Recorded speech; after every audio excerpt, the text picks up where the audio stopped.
السلام علیکم ورحمۃ اللہ۔ پیارے بھائی، آپ نے یہ تحریر بھیجی ہے کسی رافضی شیعہ کی طرف سے، سیدہ عائشہ صدیقہ طیبہ طاہرہ بنت ابی بکر صدیق رضی اللہ تعالی عنہما کے حوالے سے، اور جناب سیدہ حفصہ رضی اللہ تعالی عنہا بنت عمر بن خطاب رضی اللہ تعالی عنہ کے حوالے سے۔ اس لمبی تحریر کے اندر سورۃ التحریم کی کچھ آیات سے اور کچھ صحیح بخاری وغیرہ کی روایات سے اس شیعہ رافضی نے سیدہ عائشہ صدیقہ رضی اللہ تعالی عنہا اور جناب حضرت سیدہ حفصہ رضی اللہ تعالی عنہا کے حوالے سے کنفیوژن پیدا کرنے کی کوشش کی، اور اس نے اپنا رفض اور اپنی شیعت حضرت عائشہ اور ماں حفصہ رضی اللہ تعالی عنہما کے حوالے سے ظاہر کرنے کی کوشش کی۔ پہلی بات تو یہ ہے کہ اس رافضی اور اس شیعہ نے جو کچھ یہاں تصویر بنا کر پیش کرنے کی کوشش کی ہے، اور ان آیات کے تحت اور احادیث کے تحت جو کچھ ثابت کرنے اور کہنے کی کوشش کی ہے، وہ سراسر اس شخص کی رافضیت اور شیعیت ہے، اور قرآن مجید فرقان حمید یا پیارے نبی علیہ الصلوۃ والسلام کی احادیث کے اندر ایسی کوئی بھی بات موجود نہیں ہے۔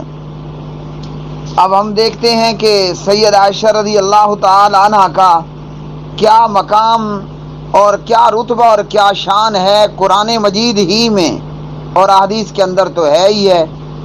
یہاں اس شیعہ نے جو ترجمہ بنا کر پیش کرنے کی کوشش کی ہے، اور اس سے جو کچھ اس نے اخذ کرنے کی کوشش کی، وہ درست نہیں ہے۔ یہاں یاد رکھیے کہ ایسا کوئی بھی رافضی اور ایسا کوئی بھی شیعہ جب اس قسم کی گفتگو کرتا ہے یا کہتا ہے یا لکھتا ہے، تو اصل کتاب کی طرف رجوع کرنے کی ضرورت ہوتی ہے۔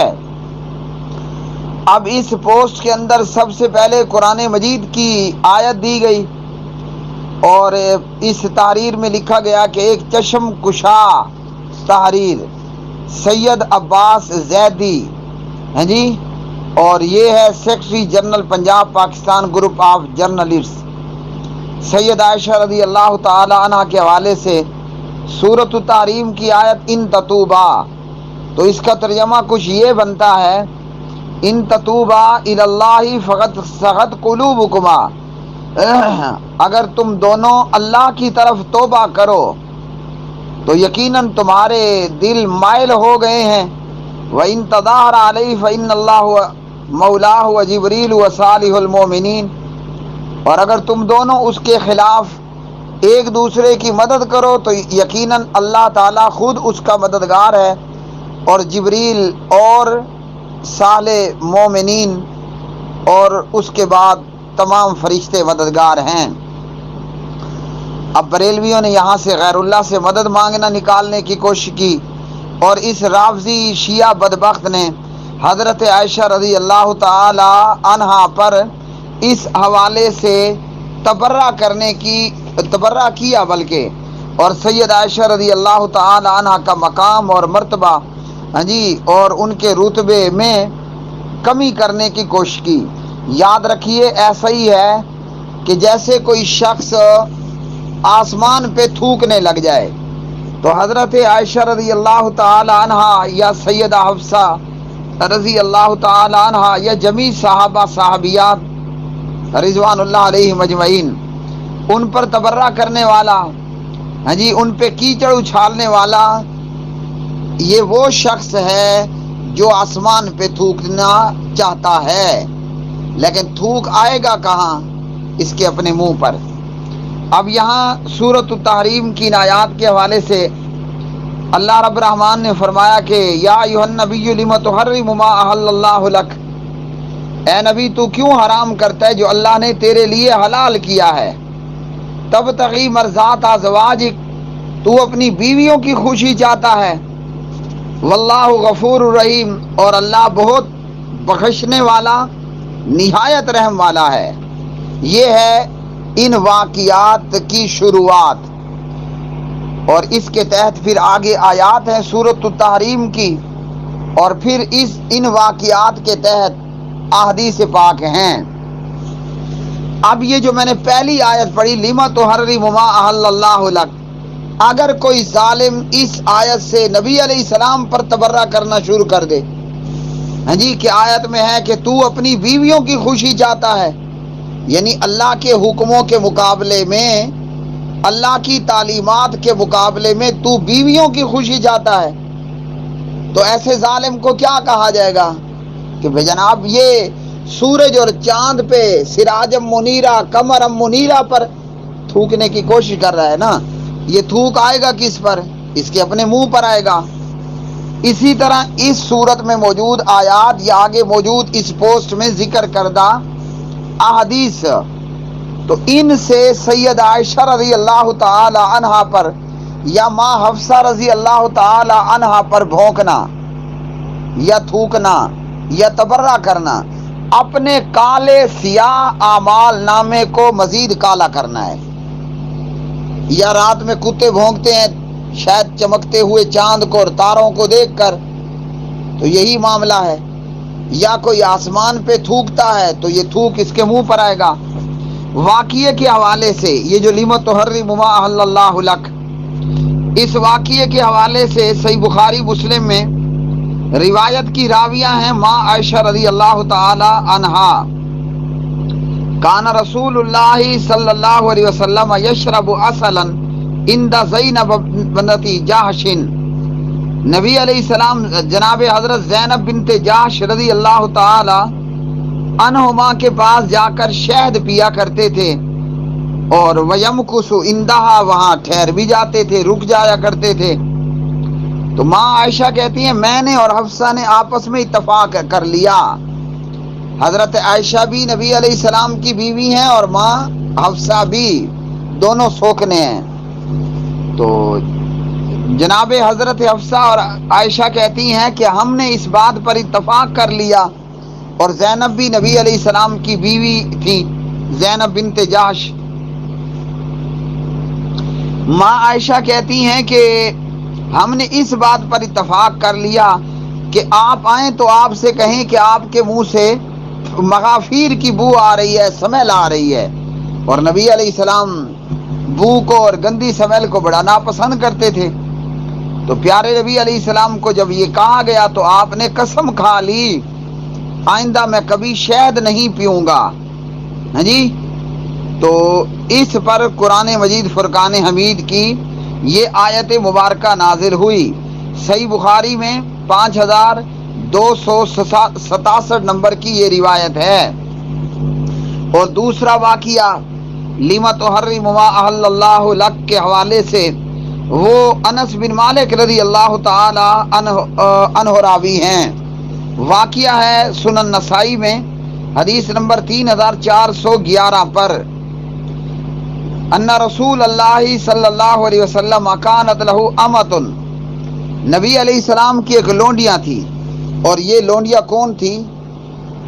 وہ جناب حضرت ماریہ قبطیہ تھی رضی اللہ تعالی عنہا، جو کہ نبی علیہ السلام کے بیٹے حضرت ابراہیم کی والدہ محترمہ بھی تھیں، یعنی اس لونڈیا سے نبی علیہ السلام کے بیٹے حضرت ابراہیم رضی اللہ تعالی عنہ علیہ السلام پیدا ہوئے۔ تو پیارے نبی اپنی اس لونڈیا ماریہ قبطیہ کے ساتھ صحبت کرتے، بریکٹ میں یاد رکھیے کہ بندہ اپنی لونڈی سے ہم بستری کر سکتا ہے۔ تو حضرت عائشہ اور حفصہ مسلسل اصرار کرتی رہیں کہ آپ کو اس سے روکنے کے لیے، تو پیارے نبی علیہ السلام نے اس پر کہہ دیا کہ آپ نے ماریہ کو اپنے اوپر حرام کہہ دیا، تو اس پر لِمَ تُحَرِّمُ مَا أَحَلَّ اللَّهُ لَكَ نازل ہوئی۔ اور اسی طرح یہ آیت ان تتوبا الی اللہ فقد صغت قلوبکما، اس آیت کے حوالے سے بھی پیارے نبی علیہ الصلوۃ والسلام کہ ان واقعات میں شہد کا پینا ہو زینب کے پاس یا ماریہ سے دور رہنے کی قسم کھانا ہو۔ تو اس پر اللہ رب الرحمن نے اس آیت مبارکہ کے اندر یہ بات کہی ہے، اور اسی میں ہے کہ پیارے نبی علیہ الصلوۃ والسلام نے سیدہ حفصہ رضی اللہ تعالی عنہا کو یہ راز رکھنے کو کہا، مگر حضرت سیدہ حفصہ رضی اللہ تعالی عنہا نے یہ بات حضرت عائشہ رضی اللہ تعالی عنہا کو بتا دی۔ تو اس پر اللہ رب الرحمن نے یہ آیت ان تتوبا الی اللہ فقد صغت قلوبکما، یہ آیت جو ہے وہ نازل فرمائی۔ تو پیارے نبی علیہ الصلوۃ والسلام نے ان سے کہا کہ کسی کو مت بتانا، اور پھر سید عائشہ رضی اللہ تعالی عنہا کو حفصہ رضی اللہ تعالی عنہا نے یہ بتا دیا۔ تو اب اس پر اللہ رب العالمین نے حضرت عائشہ کو اور حضرت حفصہ کو کہا کہ تم دونوں اللہ کی طرف توبہ کرو، یقیناً تمہارے دل مائل ہو گئے ہیں، اور تم اگر پیغمبر کے خلاف ایک ہوگی تو پھر اللہ سبحانہ و تعالی وہ اپنے پیغمبر کی مدد کرے گا۔ جی اللہ تعالیٰ خود اپنے پیغمبر اور اپنے نبی اور اپنے رسول کا مددگار ہوگا۔ اور یہاں سب سے پہلے تو ہم قرآن مجید ہی کو دیکھ لیتے ہیں کہ جس سے اس شیعہ رافضی کا بانڈا پھوٹ جائے۔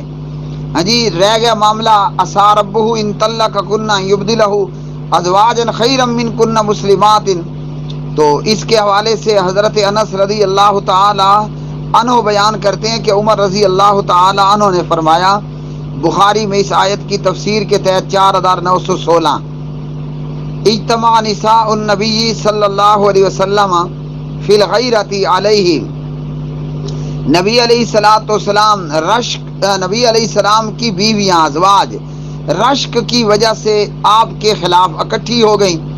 تو عمر نے ان سے کہا کہ اگر آپ صلی اللہ علیہ وسلم تمہیں طلاق دے دیں تو آپ صلی اللہ علیہ وسلم کا رب قریب ہے کہ آپ کو تم بیویوں سے بہتر بیویاں عطا کر دے۔ ہاں جی، تو اس پر اللہ رب الرحمن نے یہ آیت عسیٰ ربہ ان طلقکن، یہ آیت مبارکہ نازل کر دی۔ تو یہاں صرف اتنی بات ہے۔ اس کے بعد اسی صورت کی آیات میں شیعہ رافضی کو ضرب اللہ مثلا للذین کفروا امرأۃ نظر آئی اور بیچ میں وہ جمپ کر کے چھوڑ گیا۔ تو اللہ نے ایمان والوں کو کیا کہا، یا ایھا الذین آمنوا توبوا الی اللہ توبۃ نصوحا۔ یہ آیت شیعہ نہیں پڑھے گا کیونکہ اس نے اپنا مطلب نکالنا ہے۔ اے وہ لوگوں جو ایمان لائے ہو، توبہ کرو اللہ کی طرف اور خالص توبہ ہیں جی۔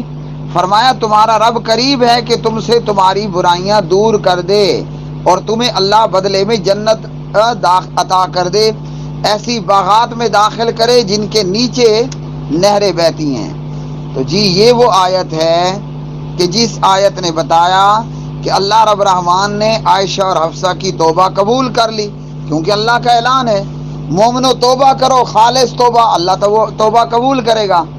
اور عائشہ اور حفصہ کی خطائیں بھی دور ہو گئیں۔ ہاں جی، اللہ نے عائشہ اور حفصہ کو وہ جنتیں عطا کر دیں کہ جن کے نیچے نہریں بہتی ہیں۔ اور حضرت عائشہ رضی اللہ تعالی عنہ ایمان والوں کی ماں ہیں۔ ہاں، جو مومن ہونے کا دعویٰ کرے اور عائشہ کو اپنی ماں نہ مانے تو اس کا پھر اہل ایمان سے کوئی تعلق نہیں ہے۔ قرآن مجید میں اللہ رب الرحمن نے فرمایا اذا ضربتم فی الارض فلیس علیکم جناح، ہاں نہیں جی، اذا ضربتم فی الارض نہیں، آیت ہے فلم تجدوا ماء فتیمموا صعیدا طیبا، غالباً سورۃ النساء کی آیت پارہ نمبر 5 میں ہے۔ ہاں جی، تو اس آیت کے اندر بھی حضرت عائشہ رضی اللہ عنہ کی شان ہے۔ پانی نہیں ملا، عائشہ کے ہار گم ہونے کی وجہ سے قافلے کو رکنا پڑا، تو اللہ نے تیمم کی آیت نازل کر دی، فلم تجدوا ماء فتیمموا صعیدا طیبا۔ اور اسی طرح جب سید عائشہ پر تہمت لگی تو اس پر بھی اللہ نے قرآن نازل کر دیا، ان الذین جاؤوا بالافک اچھا اتنا نہیں، اور سنیے، یہ میں قرآن ہی سے پڑھ رہا ہوں۔ قرآن مجید سورۃ الاحزاب پارہ 21 میں ہے، النبی اولیٰ بالمؤمنین من انفسہم وازواجہ امہاتہم۔ ہاں جی، پیغمبر کی بیویاں کون ہیں؟ مومنوں کی ماں ہیں۔ وازواجہ امہاتہم، پیغمبر کی بیویاں وہ مومنوں کی ماں ہیں۔ تو حضرت عائشہ رضی اللہ تعالیٰ عنہ کون تھی بتائیے؟ کیا نبی علیہ السلام نے عائشہ کو طلاق دی؟ نہیں دی۔ حضرت حفصہ رضی اللہ تعالی عنہا کون تھی؟ کیا نبی علیہ السلام نے حفصہ کو طلاق دی؟ جواب ہے کہ بالکل نہیں دی۔ تو پھر شیعہ کا بھونکنا کیوں؟ رافضی کا حضرت عائشہ پر بھونکنا کاہے کو؟ یا تو یہ کہتا کہ عصا ربہ ان طلقکن میں حفصہ اور عائشہ کو طلاق ہو گئی، جب طلاق نہیں ہوئی اور وہ بدستور نبی علیہ السلام کی بیویاں رہیں، ہیں جی، جب وہ بدستور نبی علیہ السلام کی بیویاں رہیں تو پھر یہ کہ وہ مومنوں کی ماں ہیں۔ وازواجہ امہاتہم، اپنی مرضی کا قرآن پڑھ ڈالنا اور جو مرضی اور طبیعت کے خلاف ہو، اتنی لمبی پوسٹ اس شیعہ نے لکھی ہے، ہاں جی، لیکن مرضی کا حصہ پڑھ لیا، ہاں جی، جو مرضی کے مطابق نہ ہوا اسے چھوڑ دیا۔ تو نبی علیہ السلام کی نکاح میں رہیں عائشہ، نبی علیہ السلام کے نکاح ہی میں رہیں، زوجیت میں ہی رہیں حفصہ رضی اللہ تعالی عنہما۔ تو دونوں کون ہوئیں؟ ہاں جلدی جلدی بتائیے، شاباش۔ عائشہ اور حفصہ کون ہوئیں؟ اشہد اللہ الہ الا اللہ واشہد ان محمدن عبدہ ورسولہ پڑھنے والوں کی ماں ہوئی نا، اماں جی، والدہ محترمہ۔ کوئی اپنی ماں پر بھونکے تو وہ بڑا بد نصیب اور بدبخت ہوتا ہے، وہ ماں جس سے جنم لیا، جس سے دودھ پیا، ہاں جی، اور سبحان اللہ وہ ماں جو پیغمبر کی بیوی اور زوجہ ہیں، تو اس پر بھونکنے والا کتنا بڑا بدبخت ہوگا۔ اس لیے سیدہ عائشہ رضی اللہ تعالی عنہا یا سیدہ حفصہ رضی اللہ تعالی عنہا، ان سے جو بھی معاملہ ہوا اللہ نے بتا دیا کہ اہل ایمان توبہ کریں، خالص توبہ کریں، خطائیں مٹ جائیں گی، جنتیں عطا ہو جائیں گی۔ تو یہ معاملہ یہاں تک ہے۔ اب اس پر کہنا کہ جناب فرعون کی بیوی اور نوح علیہ السلام کی بیوی، تو جی حضرت نوح اور حضرت نوح علیہ السلام کی بیوی اور فرعون کی بیوی، تو ان کا اس کے ساتھ کوئی تعلق نہیں ہے، اس لیے کہ نبی علیہ السلام کی ازواج مطہرات کا ایک اپنا مقام ہے، ہاں جی، نبی علیہ السلام کی ازواج مطہرات کا ایک اپنا ہی مقام ہے اور اپنا ہی شان ہے، جس طرح کے احادیث کے اندر بھی باقاعدہ موجود ہے۔ وآخر دعوانا